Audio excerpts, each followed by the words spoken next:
இன்னைக்கு அம்மாயி வந்து கம்மங்களி கிண்டிகிட்டு இருக்காங்க. கம்மங்களி கிண்டிகிட்டு இருக்கிறதுனா நம்ம இன்னைக்கு பார்க்க போகிறோம். எனக்கு கம்மங்களிலாம் கிண்ட தெரியாது. கம்புலேருந்து எதுவுமே செய்ய தெரியாது. செஞ்சதும் இல்லை. இன்றைக்கி தான் ஃபஸ்ட் டைம் அம்மாயி வீட்டுக்கு வந்து அம்மாயி செஞ்சிட்ருக்காங்க. சாப்பிட வேண்டியதான். இதை கைவிடாமல் அப்படியே கிண்டிகிட்டு இருக்கணுமா அம்மாயி? இவ்வளவுதான். இது அப்படியே இந்த அனலில் கிடந்துச்சுன்னா அப்புறம் இறுவிக்க அப்படியே மூடி போட்டுருந்தோம்னா அப்புறம் இறக்கி வச்சு மூண்டு வச்சு சாப்பிட வேண்டியது தான். இதுக்கு தொட்டுக்க இந்த மாதிரி குழம்பு வச்சுருக்குது. மாங்காய் வத்த போட்டு குழம்பு வச்சா, கத்திரி வத்த, மாங்காய் வத்தா. சரி சரி. இதுக்கு கருவாட்டு குழம்பு, இந்த முருங்கீரை அந்த மாதிரி இருந்தால் நல்லா இருக்கும்லன்னா இந்த கொஞ்சம் வேவுன்னு நினைக்கிறேன். சரியாயிடும்.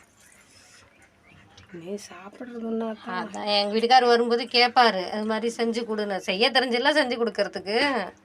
அம்மா வரும்போது அப்புறம் செய்யுமா அப்படிம்பேன்.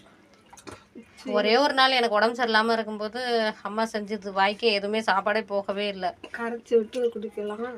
இது செஞ்சு அப்படியே கெட்டிமாக வச்சு கருவாடுன்னு நினைக்கிறேன். கருவாடு வீட்டில் இருந்தது. தக்காளி வெங்காயம் போட்டு கருவாடு செஞ்சு கொடுத்தாங்க. அப்போ தான் 2 ரூபா அப்படியே உள்ளே போனது. வத்த குழம்பா? மாங்காய் கத்திரிக்காய் போட்ட வத்த குழம்பு. ஓகே.